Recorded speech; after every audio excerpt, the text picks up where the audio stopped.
ಸ್ನೇಹಿತರೆ ನಮಸ್ಕಾರ. ಜನವರಿ ಹಾಗೂ ಫೆಬ್ರವರಿ ಜೊತೆಗೆ ಈ ಮಾರ್ಚ್ ತಿಂಗಳ ಹಣ ಕೂಡ ನಿಮಗೆ ಜಮಾ ಆಗಬೇಕಾಗಿದೆ.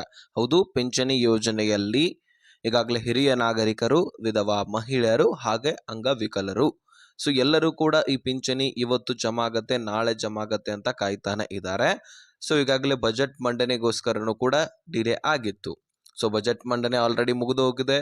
ಹೀಗಾಗಿ ಈ ಬಜೆಟ್ ಮಂಡನೆಯಲ್ಲಿ ಪಿಂಚಣಿದಾರರಿಗೆ ಪಿಂಚಣಿ ಹೆಚ್ಚಳ ಮಾಡಲಾಗಿದೆಯಾ ಅಥವಾ ಇಲ್ಲವಾ? ಹಾಗಾದ್ರೆ ಹೆಚ್ಚಳ ಮಾಡಿದ್ದೆ ಆದ್ರೆ ಎಷ್ಟರ ಮಟ್ಟಿಗೆ ಹೆಚ್ಚಳ ಆಗಿದೆ? ಇದರೆಲ್ಲದರ ಬಗ್ಗೆ ಈ ವಿಡಿಯೋದಲ್ಲಿ ಮಾಹಿತಿಯನ್ನ ತಿಳಿಸ್ಕೊಡ್ತೀನಿ. ಇಲ್ಲಿ ಹಿರಿಯ ನಾಗರಿಕರಿಗೆ ಹೆಚ್ಚಳ ಆಗಿದೆಯಾ ಅಥವಾ ವಿಧವಾ ಮಹಿಳೆಯರಿಗೆ ಹೆಚ್ಚಳ ಆಗಿದೆಯಾ ಅಥವಾ ಅಂಗವಿಕಲರಿಗೆ ಹೆಚ್ಚಳ ಆಗಿದೆಯಾ? ಇದರ ಬಗ್ಗೆನೂ ಕೂಡ ಕಂಪ್ಲೀಟ್ ಆದಂತಹ ಮಾಹಿತಿಯನ್ನ ಕೊಡ್ತೀನಿ. ಬಹಳ ಇಂಪಾರ್ಟೆಂಟ್ ಮಾಹಿತಿ. ಮತ್ತು ಬಹಳಷ್ಟು ಪಿಂಚಣಿದಾರರನ್ನ ಪಿಂಚಣಿ ಯೋಜನೆಯಿಂದ ಹೊರಗಿಡಲಾಗ್ತಾ ಇದೆ. ಇದಂತೂ ಕನ್ಫರ್ಮ್. ಹೋದ ವರ್ಷದಿಂದ ಇದು ವೆರಿಫಿಕೇಶನ್ ನಡೀತಾನೆ ಇದೆ. ಅದರಲ್ಲಿ SIR ಪ್ರಕ್ರಿಯೆ ನಡೀತಾ ಇದೆ. ನಿಮಗೆ ಗೊತ್ತಿರಬಹುದು. ಯಾರ್ಯಾರು ಓಟನ್ನ ಬಹಳ ವರ್ಷದಿಂದ ಹಾಕಿಲ್ಲ ನೋಡಿ, ಈಗ ಎಲೆಕ್ಷನ್ ಟೈಮ್ದಲ್ಲಿ ಓಟನ್ನ ಸರಿಯಾಗಿ ನೀವು ಹಾಕಿರ್ಲಿಲ್ಲ, ವೃದ್ಧರಾಗಿದ್ದೀರಿ ಅಂದ್ರೆ ಅದರ ಬಗ್ಗೆನೂ ಕೂಡ ವೆರಿಫಿಕೇಶನ್ ಆಗತ್ತೆ. ಬಹಳಷ್ಟು ಜನ ತೀರಿ ಹೋಗಿದ್ದವರ ಹೆಸರಿನಲ್ಲಿ ಇನ್ನೂ ಕೂಡ ಪಿಂಚಣಿಯನ್ನ ಪಡಿತಾ ಇದ್ದಾರೆ. ಇದರೆಲ್ಲದರ ಬಗ್ಗೆ ನಾನು ಡೀಟೇಲ್ ಆಗಿ ವಿವರಣೆಯನ್ನ ಕೊಡ್ತೀನಿ. ಬಹಳ ಇಂಪಾರ್ಟೆಂಟ್ ಮಾಹಿತಿ.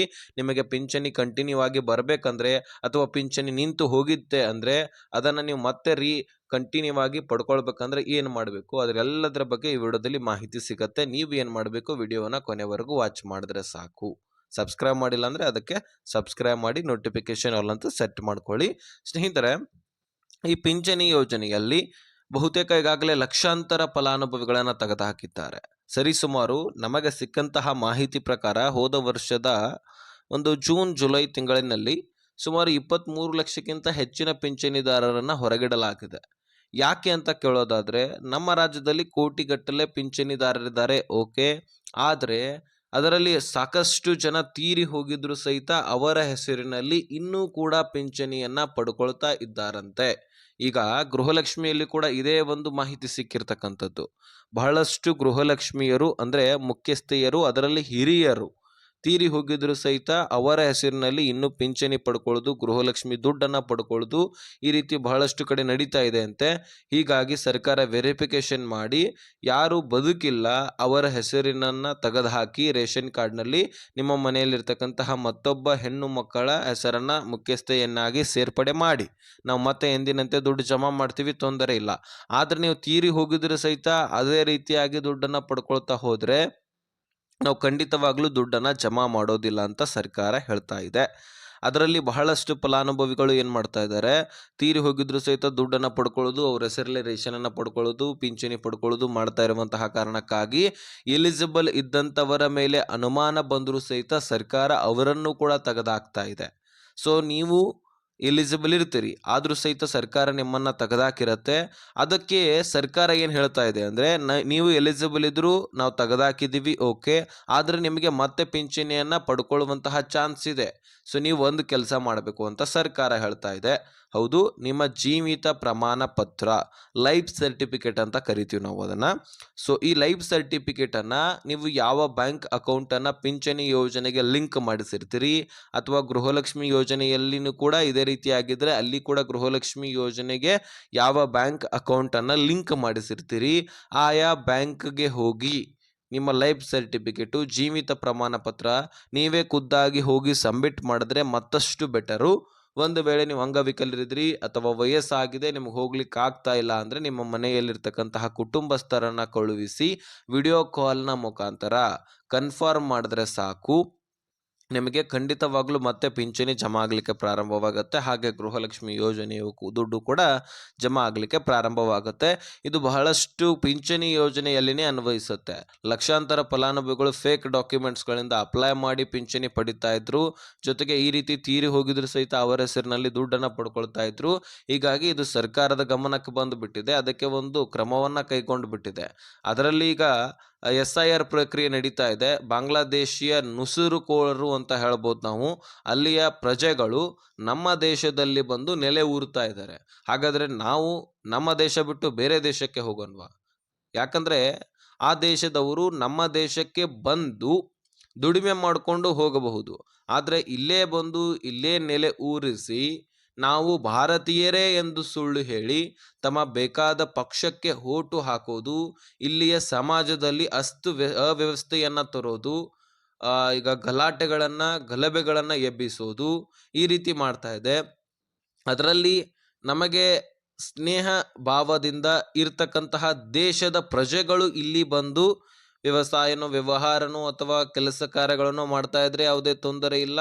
ಅವರು ಒಂದು ಅಪ್ರೂವಲ್ ತೆಗೆದುಕೊಂಡು ನಾವು ಇಲ್ಲಿಂದ ನಮ್ಮ ದೇಶಕ್ಕೆ ಬಂದು ದುಡಿಮೆ ಮಾಡ್ತಾ ಇದೀವಿ ಅಂತ ಕಂಪ್ಲೀಟ್ ಅವರ ಹತ್ರ ಡಾಕ್ಯುಮೆಂಟ್ಸ್ ಇರುತ್ತೆ, ಅದು ಓಕೆ. ಆದ್ರೆ ಬಾಂಗ್ಲಾದೇಶಿಯರು ಯಾವುದೇ ಡಾಕ್ಯುಮೆಂಟ್ಸ್ ಇಲ್ಲದೆ ಎಲ್ಲಿಂದಾನೋ ಪಾರಾಗಿ ಬಂದು, ಅದರಲ್ಲಿ ಹೆಚ್ಚಾಗಿ ಪಶ್ಚಿಮ ಬಂಗಾಳ ಸೈಡಿಂದ ಬರ್ತಿದಾರಂತೆ. ಸೊ ಹೀಗಾಗಿ SIR ಪ್ರಕ್ರಿಯೆಯಲ್ಲಿ ಕೂಡ ಸಾಕಷ್ಟು ಡೀಟೇಲ್ಸು ಸರ್ಕಾರಕ್ಕೆ ಸಿಗ್ತಾ ಇದೆ. ಯಾಕಂದ್ರೆ ಬಹಳಷ್ಟು ಜನ SIR ಪ್ರಕ್ರಿಯೆಯಲ್ಲಿ ಈಗ ಕೇಂದ್ರದಿಂದ ಬರ್ತಕ್ಕಂತಹ ಪಿಂಚಣಿಯನ್ನು ಕೂಡ ಪಡ್ಕೊಳ್ತಾ ಇದ್ದಾರಂತೆ. ಬಾಂಗ್ಲಾದೇಶಿಯ ಹಿರಿಯ ನಾಗರಿಕರು ಇಲ್ಲಿ ಬಂದು ನೆಲೆ ಊರಿಸಿ 1500 ರೂಪಾಯಿ ಕೊಟ್ರೆ ಸಾಕು ಒಂದು ಆಧಾರ್ ಕಾರ್ಡ್ ಸಿಕ್ಬಿಡುತ್ತೆ. ಆ ಆಧಾರ್ ಕಾರ್ಡ್ನಿಂದ ಉಳಿದಿರ್ತಕ್ಕಂತಹ ಡಾಕ್ಯುಮೆಂಟ್ಸ್ಗಳನ್ನ ಮಾಡಿಸ್ಕೊಂಡು ಅವರು ಇಲ್ಲಿಯ ಯೋಜನೆಗಳನ್ನ, ಇಲ್ಲಿಯ ಲಾಭಗಳನ್ನ ಪಡ್ಕೊಳ್ತಾ ಇದ್ದಾರೆ. ಇದು ಸರ್ಕಾರಕ್ಕೆ ವಿರುದ್ಧವಾದಂಥದ್ದು, ಕಾನೂನಿಗೆ ವಿರುದ್ಧವಾದಂಥದ್ದು. ಅವರು ನಮ್ಮ ದೇಶಕ್ಕೆ ಬರ್ತಾ ಇದ್ದೀವಿ ಅಂತ ಹೇಳ್ಬಿಟ್ಟು ಎಲ್ಲವೂ ಕೂಡ ಡೀಟೇಲ್ಸು, ಡಾಕ್ಯುಮೆಂಟ್ಸು ಕಂಪ್ಲೀಟ್ ಆಗಿ ರೆಡಿ ಮಾಡ್ಕೊಂಡು ಬಂದರೆ ಯಾವುದೇ ತೊಂದರೆ ಇಲ್ಲ. ಆದರೆ ಹಾಗೆ ಬಂದು ಇಲ್ಲಿ ನೆಲೆ ಊರಿದ್ರೆ ಸರ್ಕಾರದಕ್ಕೆ ಕ್ರಮ ಕೈಗೊಳ್ಳಬೇಕು. ಹೀಗಾಗಿ SIR ಪ್ರಕ್ರಿಯೆ ನಡೀತಾ ಇದ್ದು, ಆ SIR ಪ್ರಕ್ರಿಯೆಯಲ್ಲಿ ಲಕ್ಷಾಂತರ ಫಲಾನುಭವಿಗಳು ಸಿಕ್ಕಿಬಿದ್ದಿದ್ದಾರೆ. ಸೊ SIR ಪ್ರಕ್ರಿಯೆಯಲ್ಲಿ ಸಾಕಷ್ಟು ಜನ ಹಾಕದೇ ಇದ್ದವರು, ಅವರು ತೀರಿ ಹೋಗಿರ್ತಾರೆ, ಅವರು ಕೂಡ ಸಿಕ್ಕಿಬಿದ್ದಿದ್ದಾರೆ. ಅವರ ಹೆಸರಿನಲ್ಲಿ ಇನ್ನೂ ಕೂಡ ರೇಷನ್ಸ್ ಪಡಿತಾ ಇದ್ದಾರೆ. ಹೀಗಾಗಿ ಆ ಎಲ್ಲ ರೇಷನ್ಸ್ ಕಾರ್ಡ್ಗಳನ್ನ ರದ್ದು ಮಾಡಲಿಕ್ಕೆ ಆಹಾರ ಇಲಾಖೆ ಮುಂದಾಗಿದೆ. ಸೊ SIR ಪ್ರಕ್ರಿಯೆ ಪ್ರತಿ ಒಂದು ಓಣೆಗಳಲ್ಲಿ ಕೂಡ ನಡೀತಾ ಇದೆ. ಜಿಲ್ಲೆ ಅಲ್ಲದೆ, ತಾಲೂಕು ಅಲ್ಲದೆ, ಪ್ರತಿಯೊಂದು ಓಣೆಗಳಲ್ಲಿ ಕೂಡ, ಹಳ್ಳಿಗಳಲ್ಲಿ ಕೂಡ SIR ಪ್ರಕ್ರಿಯೆ ನಡೀತಾ ಇದೆ. ಸೊ ನೀವು ಕೂಡ ಎಲಿಜಿಬಲ್ ಇದ್ರೆ ದುಡ್ಡನ್ನ ಪಡ್ಕೊಳ್ಬಹುದು, ಯಾವುದೇ ತೊಂದರೆ ಇಲ್ಲ. ಈಗ 3 ತಿಂಗಳ ಹಣ ಕೂಡ ಬರ್ತಾ ಇದೆ ಸ್ನೇಹಿತರೆ. ಇದನ್ನ ನೀವು ಪಡ್ಕೊಳ್ಬೇಕಂದ್ರೆ ನಾನು ಆಗ್ಲೇ ಹೇಳಿರುವ ಹಾಗೆ ನಿಮ್ಮ ಒಂದು ಲೈಫ್ ಸರ್ಟಿಫಿಕೇಟನ್ನು ಆಯಾ ಬ್ಯಾಂಕಿಗೆ ಹೋಗಿ ಸಬ್ಮಿಟ್ ಮಾಡಿ. ಈಗ ಸದ್ಯಕ್ಕೆ ಜನವರಿ ತಿಂಗಳದು ಕೂಡ ಸರಿಯಾಗಿ ಬಂದಿಲ್ಲ ನಿಮಗೆ, ಡಿಸೆಂಬರ್ವರೆಗೂ ಕೂಡ ಕ್ಲಿಯರ್ ಆಗಿದೆ ಹೋದ ವರ್ಷ ತನಕ. ಈ ವರ್ಷದಲ್ಲಿ ಜನವರಿ ತಿಂಗಳದು ಬಂದಿಲ್ಲ, ಫೆಬ್ರವರಿ ತಿಂಗಳದು ಬಂದಿಲ್ಲ, ಮಾರ್ಚ್ ತಿಂಗಳದು ಕೂಡ ಬಂದಿಲ್ಲ. ಈಗ ಗೃಹಲಕ್ಷ್ಮಿ ಯೋಜನೆಯಲ್ಲಿ ಒಂದು ತಿಂಗಳ ಹಣ ಇನ್ನೊಂದು ತಿಂಗಳಲ್ಲಿ ಕೊಡ್ತಾರೆ, ಓಕೆ. ಆದ್ರೆ ಈ ಒಂದು ಪಿಂಚಣಿ ಯೋಜನೆ ಹಾಗಲ್ಲ.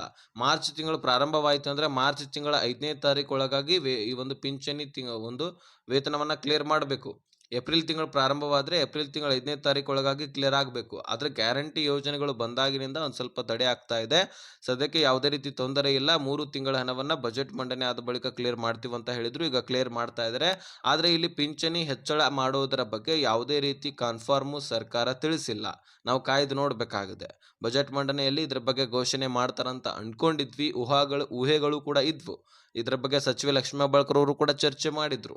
ಆದ್ರೆ ಯಾವುದೇ ರೀತಿಯಾದಂತಹ ಚರ್ಚೆ ಈ ಬಜೆಟ್ನಲ್ಲಿ ಆಗಿರಲಿಲ್ಲ. ಹೀಗಾಗಿ ನಿಮಗೆ 800 ರೂಪಾಯಿ ಸಿಗ್ತಾ ಇದ್ರೆ ಅಷ್ಟೇ ಸದ್ಯಕ್ಕೆ ಸಿಗತ್ತೆ. ಇದ್ರ ಬಗ್ಗೆ ಮತ್ತೊಂದು ಸಾರಿ ಏನಾದರೂ ಕ್ಲಾರಿಟಿ ಸರ್ಕಾರ ಕೊಟ್ಟಿದ್ದೆ ಆದ್ರೆ ನಾನು ತಿಳಿಸ್ಕೊಡ್ತೀನಿ. ಹೆಚ್ಚಳ ಆಗುವಂತಹ ಸಾಧ್ಯತೆ 100% ಇತ್ತು. ಆದ್ರೆ ಈಗಲಾದ್ರೂ ಹೆಚ್ಚಳ ಮಾಡುವಂತ ಸಾಧ್ಯತೆ ಕೂಡ ಇದೆ. ಸರ್ಕಾರವೇ ಹೇಳಿರ್ತಕ್ಕಂಥದ್ದು, CM ಅವರೇ ಹೇಳಿರ್ತಕ್ಕಂಥದ್ದು. ಕಾಯ್ದು ನೋಡೋಣ. ಸೊ ಇದಾಗಿತ್ತು ಇನ್ಫಾರ್ಮೇಶನ್. ನಿಮ್ಗೆ ಅರ್ಥ ಆಗಿದೆ ಅಂತ ಅನ್ಕೊಳ್ತೀನಿ. ನೆಕ್ಸ್ಟ್ ಮಾಹಿತಿಯಲ್ಲಿ ಸಿಗೋಣ. ಅಲ್ಲಿ ತನಕ ಬಾಯ್, ಫ್ರೆಂಡ್ಸ್.